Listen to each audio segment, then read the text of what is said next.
came to John exiled on the Isle of Patmos to give him the truth for these last days, to show him that which must shortly come to pass.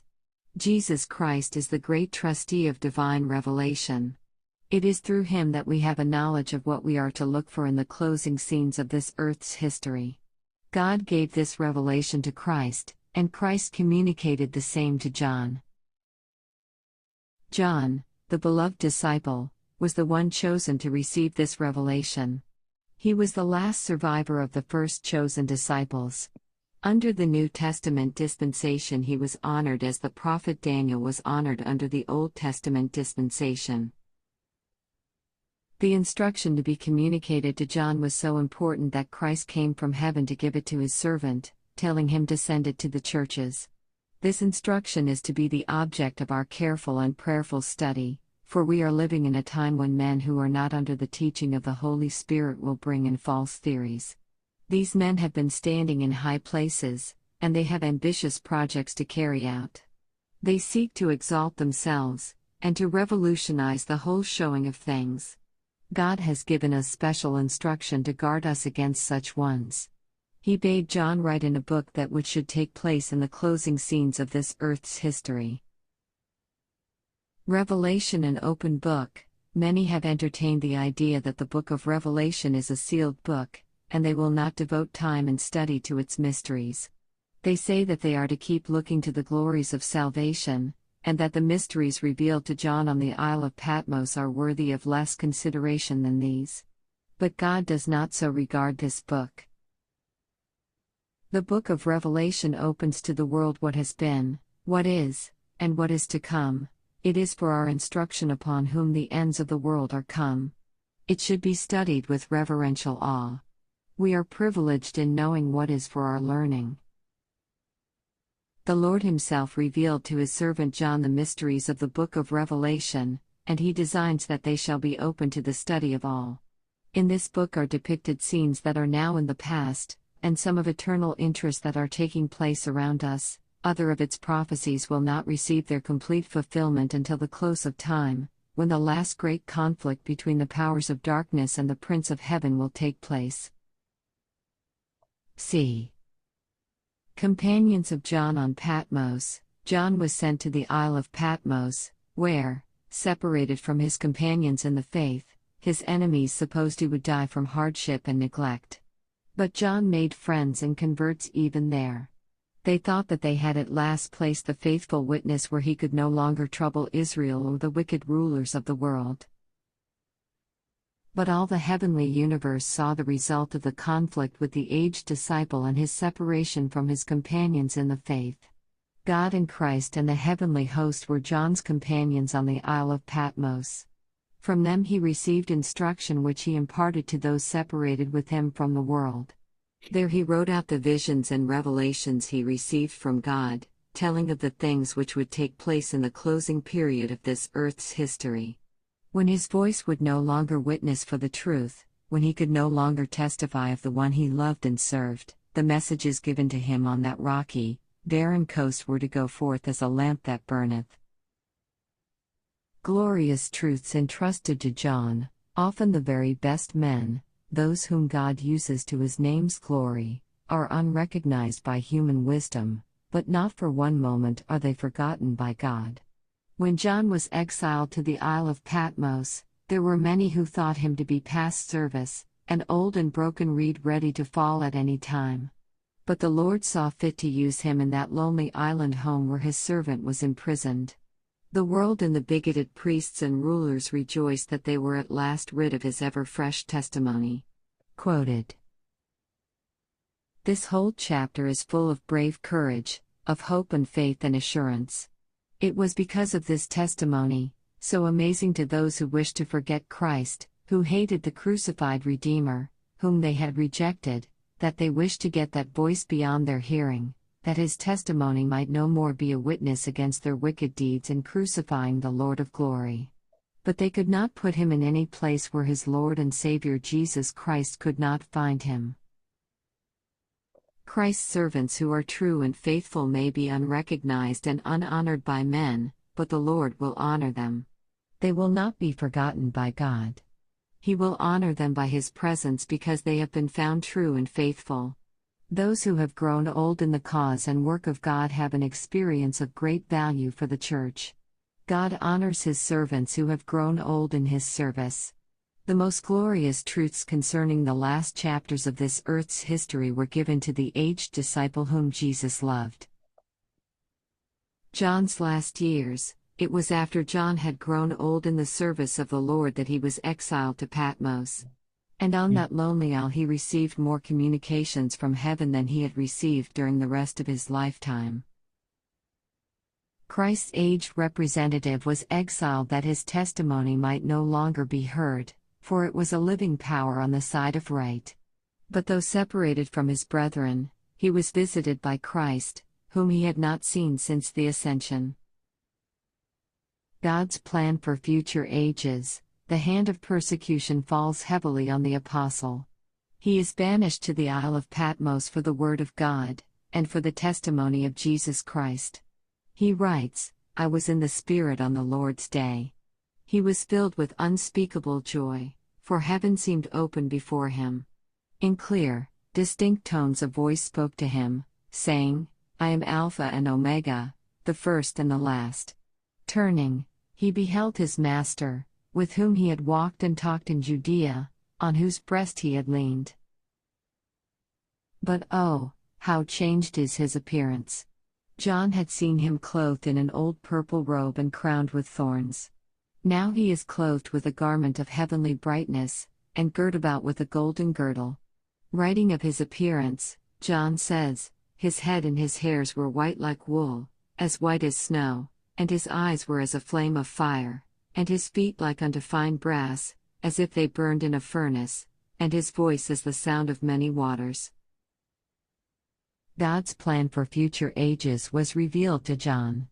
The glories of heaven were opened before his enraptured vision. He saw the throne of God, and heard the anthems of joy resounding through the heavenly courts. As we read his description of what he saw in his vision, we long to stand with the redeemed in the presence of God.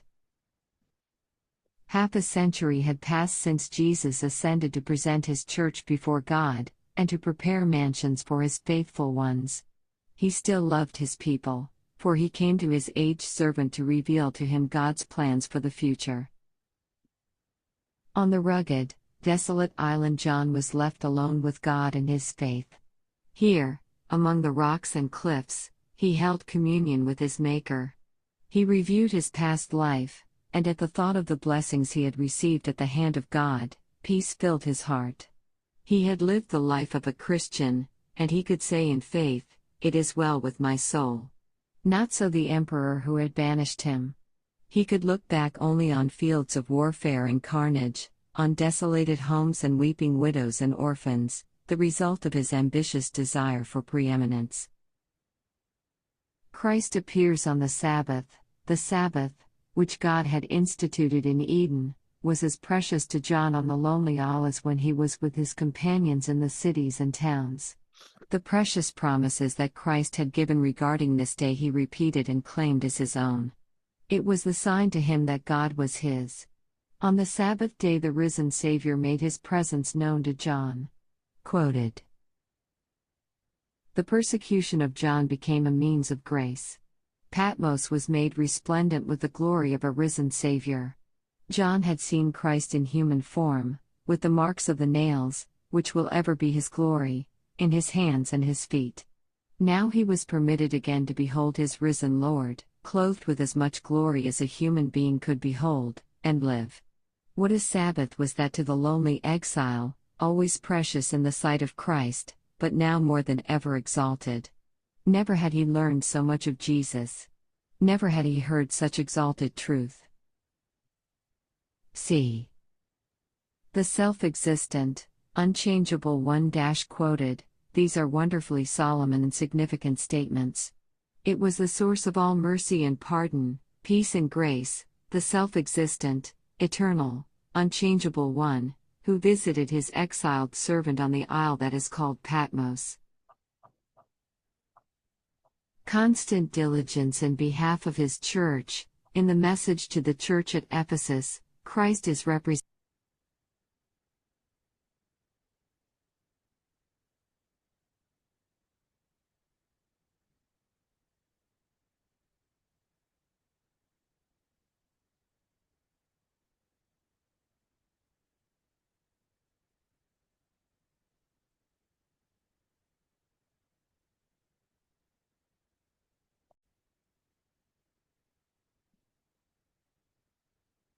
와이 주석 요한계시록 챕터 1.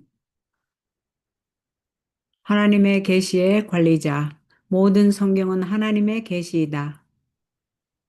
이는 사람에게 보내는 모든 계시는 다 그리스도를 통해서 오며 그리스도께 집중되어 있기 때문이다. 하나님은 그의 아들을 통하여 우리에게 말씀하시며 우리는 창조와 구속으로 그분의 것이다. 그리스도께서 반모섬에 유배된 요한에게 오신 것은 마지막 시대에 필요한 진리를 전하기 위함이었고 반드시 속히 될 일을 그에게 보여주시기 위함이었다. 그리스도는 하나님의 계시의 크신 관리자이시다. 이 지구 역사의 마지막 장면에서 우리가 무엇을 찾아야 할 것인가를 아는 지식을 갖게 되는 것은 그분을 통해서이다. 사랑받는 제자 요한은 이 계시를 받도록 하나님의 택하심을 입은 자이다. 그는 제일 처음 택함을 입은 제자들 중 마지막 생존자였다. 구약 시대의 선지자 다니엘이 존귀함을 입었던 것과 같이 신약 시대에는 요한이 존귀함을 입었다. 요한에게 주신 교훈은 매우 중요하였기 때문에 그리스도께서 하늘에서 오셔서 그것을 그에게 주셨으며 그것을 각 교회에게 보내라고 명하셨다. 이 교훈의 말씀들은 우리가 조심스럽게 그리고 기도하는 마음으로 연구해야 할 대상으로 삼아야 한다. 왜냐하면 우리들은 성령의 가르침을 받고 있지 않는 사람들이 거짓된 이론들을 가지고 들어오려고 하는 시대에 살고 있기 때문이다. 이런 사람들은 높은 자리에 서 있고 야심적인 계획을 수행하고자 한다. 그들은 스스로를 높이려 하고 사물의 전체적인 모습에 혁명적 변화를 꾀한다. 하나님은 우리들에게 그런 사람들을 대항해서 자신들을 지키라는 특별한 지시를 내리셨다. 그분은 요한에게 지상 역사의 마지막 장면에서 일어날 것들을 책에다 쓰라고 명하셨다. 계시록은 열려 있는 책, 계시록은 봉함된 책이라는 관념을 품고 있는 사람들이 많다. 그들은 그 신비를 연구하려 하지 않고 거기에 시간을 들이려고도 하지 않는다. 그들은 말하기를 구원의 영광을 계속 바라보고 있어야 하며 반모섬의 요한에게 계시된 신비들은 이것들보다도 깊이 생각할 가치가 덜한 것이라고 말한다. 그러나 하나님은 이 책에 관하여 그렇게 생각지 않으셨다. 계시록은 과거에서부터 지금까지 되어온 일과 지금 있는 일 그리고 장차 될 일을 세상에 공개하고 있다. 그것은 세상의 끝이 다가오는 시대에 살고 있는 우리의 교훈을 위해서 기록된 책이다. 경외하는 마음으로 우리는 그것을 연구해야 한다. 주께서 친히 요한에게 계시록의 신비들을 계시하셨고 그것을 누가 연구하든지 연구하는 사람에게 공개하시려고 계획하셨다. 이 책에는 지금 우리에게 과거가 되어버린 장면들도 있고 어떤 것들은 지금 우리 주변에서 일어나고 있는 것들로서 영원한 이익과 관계가 있는 것들이며 그 예언의 나머지 부분들은 시간의 끝이 다 되어도 그 완전한 성취를 보지 못할 것들도 있다.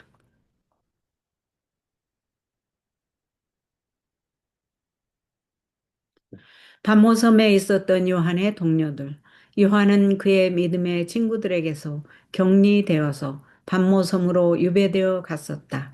그의 원수들 생각에는 그가 거기에서 힘들고 돌봐주는 사람이 없기 때문에 죽으리라고 생각했다. 그러나 요한은 거기에 있을 때에도 친구들을 사귀고 회심자들을 얻었다. 그의 대적들은 생각하기를 그들은 마침내 그 충실한 증인을 더 이상 이스라엘을 괴롭게 하지 못할 곳, 그 세상의 악한 위정자들을 괴롭게 할 수 없는 곳에다 두었다고 생각하였다. 그러나 하늘 세계는 그 대적들이 노 제자와 싸운 결과를 보았고 그를 믿음의 친구들에게서 격리시켜 놓은 결과를 보았다. 반모섬에서는 하나님과 그리스도와 천군들이 요한의 친구들이었다. 요한은 그들에게서 교훈을 받아 그와 격리되어 있는 사람들에게 그 교훈들을 전하여 주었다. 거기에서 그는 하나님께로부터 받은 이상과 계시를 기록하였고 세상 역사의 마지막에 일어날 일들에 관하여 말하였다. 그의 목소리가 더 이상 진리를 증거하지 하지 못하게 되었을 때, 그가 사랑하고 섬겼던 사람을 증거할 수 없게 되었을 때, 그 황량하고 바위 많은 바닷가에서 그에게 주어졌던 기별들은 타오르는 등불처럼 빛을 발하게 되어 있었다. 요한에게 위탁된 영광스러운 진리들, 흔히 하나님께서 그 이름의 영광을 위하여 쓰시는 사람들, 곧 가장 선한 사람들이라 할지라도 인간의 지혜로는 인정받지 못하는 수가 있지만 하나님은 단 한순간도 그들을 잊지 않으신다. 요한이 밤모섬으로 유배되어 갔을 때에 그의 봉사는 끝이 났고 낡고 상한 갈대와 같아서 언제 쓰러질지 모르는 사람으로 생각하는 사람들이 많았다. 그러나 주께서는 그의 종이 연금되어 있는 그 외로운 섬집에서 글을 쓰시는 것이 좋겠다고 생각하셨다. 세상과 완고한 제사장들과 위정자들은 그들이 마침내 요한의 생생한 증언을 잠잠게 하였다고 즐거워하였다. 1장 전체를 다 읽어보면 용기와 소망과 믿음과 확신으로 가득 차 있다. 간절한 마음으로 그리스도를 잊어버리고자 하는 사람들에게, 십자가에 달리신 구주를 미워하고 거절했던 사람들에게 그의 증거는 너무나도 놀라운 것이었기 때문에 그들은 그의 목소리를 멀리 치워버리기를 원하였다. 이는 그의 증거가 더 이상 영광의 주를 십자가에 못 박은 그들의 악한 행위들을 쳐서 증거하지 못하게 하려 함이었다. 그러나 그들이 그를 이 세상 어디에 갖다 놓아도 그의 구주 예수 그리스도는 그를 찾아내실 수가 있으셨다. 사람들이 충성되고 진실한 그리스도의 종들을 알아주지 않고 존경하지 않는다 할지라도 주께서는 그를 존귀히 여기신다. 하나님은 그들을 잊지 않으실 것이다. 주께서 그들에게 임재하심으로 그들을 존귀케 하시는 이유는 그들의 진실하고 충성됨이 보였기 때문이다. 하나님의 사업을 하다가 늙은 사람들은 교회에 큰 유익이 될 경험을 갖고 있다. 하나님은 그를 섬기는 가운데 연수가 높아진 그의 종들을 존귀히 여기신다. 이 지구 역사의 마지막 장에 관계가 있는 가장 영광스러운 진리들이 예수께서 사랑하시던 노 제자에게 주어졌다. 요한의 말년. 요한이 주를 섬기는 중에 아주 나이가 많아졌을 때에 밤모섬으로 귀향을 갔었다. 그 외로운 섬에 있을 때에 요한이 하늘의 기별들을 받은 것이 그의 생애에 다른 때에 받은 것보다 더 많았다. 대적들이 나이가 많은 이 그리스도의 대표자를 유배시킨 것은 그로 하여금 더 이상 증언을 하지 못하게 하려 함이었다. 이는 그의 증거가 의의 편에 서 있는 살아있는 능력이었기 때문이었다. 그러나 그는 형제들에게서 격리되어 있었지만 승천 후에는 한 번도 뵙지 못한 그리스도의 방문을 받았다. 후 시대를 위한 하나님의 계획, 혹독한 박해의 손길이 그 사도에게 미쳤을 때에 그는 하나님의 말씀과 예수의 증거로 인하여 밤모섬으로 추방을 당하였다. 그는 기록하기를 주의 날에 내가 성령에 감동되었더니 라고 하였다. 하늘이 그 앞에 활짝 열린 것 같았기 때문에 그는 형용할 수 없는 즐거움으로 충만하였다. 분명하고 또렷한 목소리가 그에게 이렇게 말한다. 나는 알파요 오메가요 처음과 나중이라. 그는 몸을 돌이켜 그의 주님을 보았다. 유대 땅에서 그와 함께 걷고 그와 함께 담론하셨던 그분, 그의 품에 안기기도 했던 그분을 본 것이다. 그러나 그분의 모습은 얼마나 놀랍게 변해 있었던가. 요한은 홍포를 입으시고 가시면류관을 쓰신 그분을 보았었다. 이제 그는 하늘에 빛난 옷을 입으시고 허리에는 금띠를 띠고 계셨다. 요한은 그의 모습에 관하여 기록하기를 그 머리와 털의 희기가 흰 양털 같고 눈 같으며 그의 눈은 불꽃 같고 그의 발은 풀무에 단련한 빛난 주석 같고 그의 음성은 맑은 물소리와 같으며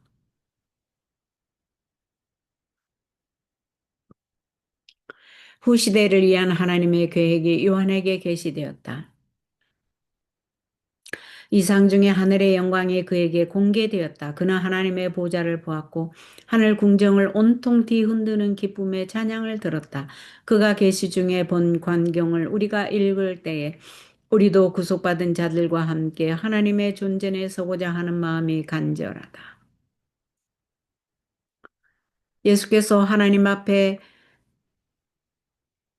그의 교회를 들이시고 신실한 자들을 위하여 저택을 준비하시려고 승천하신 지 반세기가 지났지만 그는 여전히 그의 백성들을 사랑하셨다. 그가 그 노종에게 오신 것은 후시대를 위한 하나님의 계획을 그에게 보여주시기 위함이었다. 요한은 거칠고 황량한 섬에 홀로 버려진 바 되었지만 그는 믿음으로 하나님과 함께 있었다. 바위와 벼랑 사이에서 그는 그의 조물주와 교통하였다.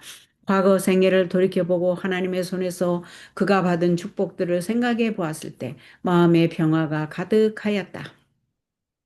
그는 그리스도인 생애를 살았고 믿음으로 내 영혼이 평안하도다라고 말할 수 있었다. 그를 추방한 황제는 그렇지 않았을 것이다.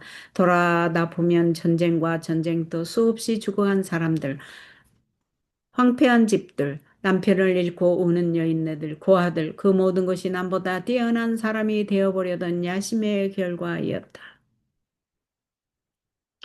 그리스도는 안식일에 나타나신 것임.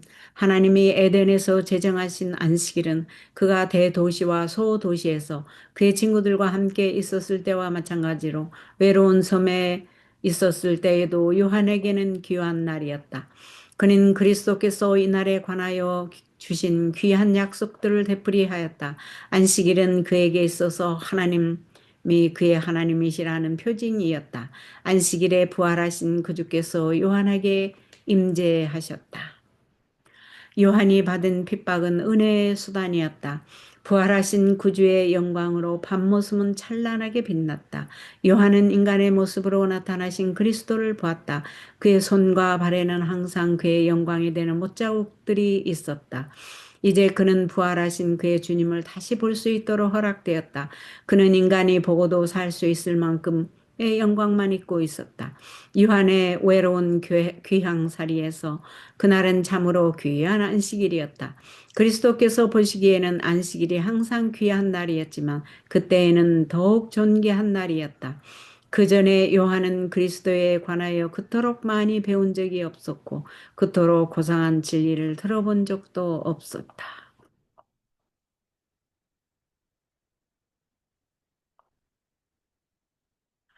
자존하시고 변함이 없으신 분.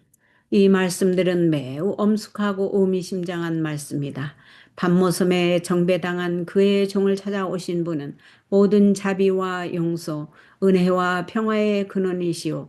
자존하시고 영원하시고 변함이 없으신 분이셨다.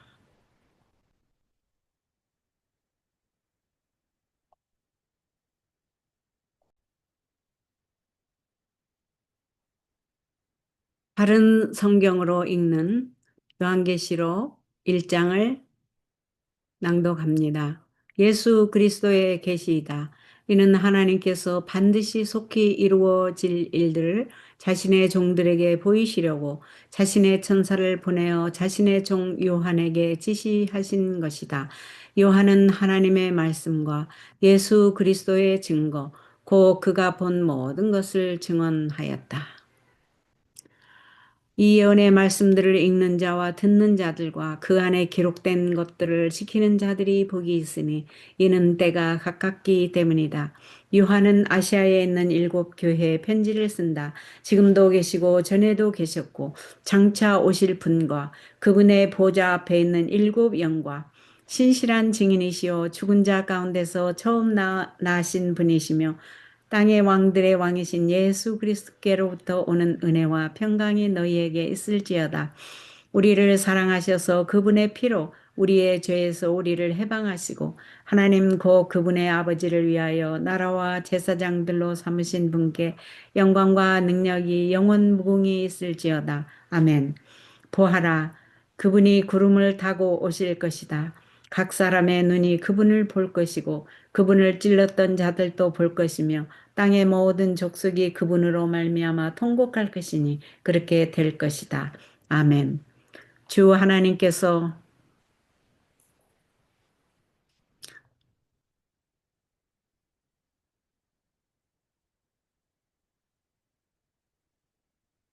말씀하시기를 나는 알파와 오메가이다. 지금도 있고 전에도 있었으며 장차 올 자이고 전능한 자라고 하셨다. 너희의 형제이며 예수님 안에서 환난과 나라와 인내에 동참하는 자인 나 요한은 하나님의 말씀과 예수님에 대한 증언 때문에 반모라는 섬에 있었다.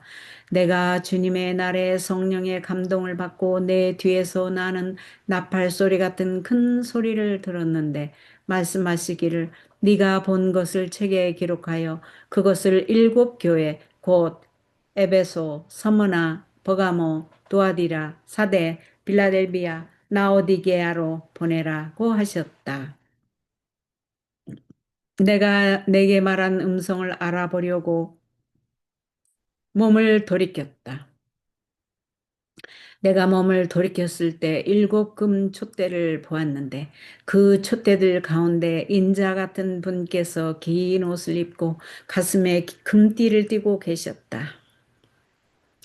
그분의 머리와 머리카락은 흰 양털과 눈처럼 희고 그분의 눈은 불꽃 같았고 그분의 발은 풀무불에서 재련된 주석 같고 그분의 음성은 많은 물소리 같았다. 그분은 오른손에 일곱 뼈를 가지고 계셨으며 그분의 입에서는 양날선 검이 나오고 그분의 얼굴은 해가 힘있게 비치는 것 같았다. 내가 그분을 보았을 때 그분의 발 앞에 죽은 자처럼 엎드러졌는데 그때 그분이 오른손을 내게 얹고 말씀하시기를 두려워하지 마라. 내가 곧 처음과 마지막이며 또한 살아있는 자이다. 내가 죽었었으나 보아라. 내가 영원 무궁토록 살아있어 사망과 음부의 열쇠를 가지고 있다. 그러므로 네가 본 것과 지금 있는 일들과 이후에 일어나게 될 일들을 기록하여라. 네가 나의 오른손에서 본 일곱 별과 일곱 금 촛대의 비밀은 이러하니 일곱 별은 일곱 교회의 사자들이고 일곱 촛대는 일곱 교회이다. 라고 하였다.